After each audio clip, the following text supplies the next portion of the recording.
One of them is to end collective bargaining at agencies involved with national security. Another is meant to remove, quote, improper ideology from the Smithsonian Institution. The third is to make the District of Columbia safe and beautiful.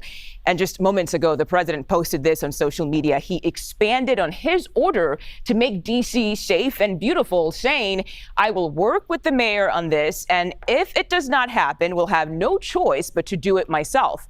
Trump also called on Congress to address funding to the nation's capital. So let's bring in CBS News White House reporter Aaron Navarro to help us break all of this down. Happy Friday to you, Aaron.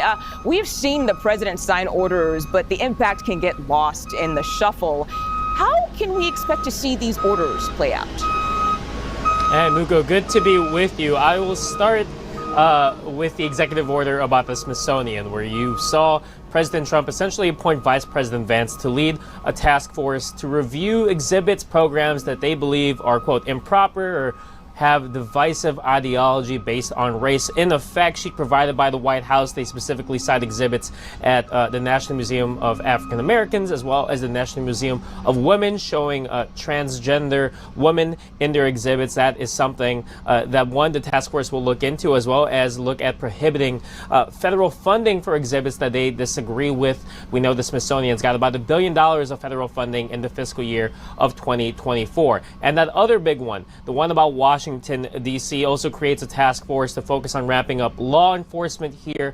when it comes to immigration enforcement, as well as a quick line in the fact sheet about expediting concealed carry licenses.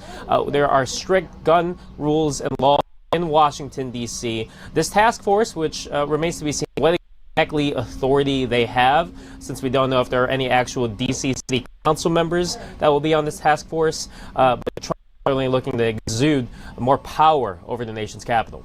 Yeah, clearly so. We also continue to cover fallout from the Signal group chat incident. Aaron, can you give us insight into how the president is reacting behind the scenes? Yeah, sources have told CBS News that President Trump continues to privately vent frustration over the episode, and he's closely monitoring to see whether the fallout, which really hit a peak throughout this week, will continue. The issue is, quote, still a hot potato, one White House official told CBS News. Sources have also said that Trump has been irritated with National Security Advisor Mike Waltz for having the number of Atlantic reporter Jeffrey Goldblum in his phone in the first place. We know that there have been debates internally over should resign, but eventually you saw President Trump come out with a message saying that he believes and still has confidence in his national security advisor.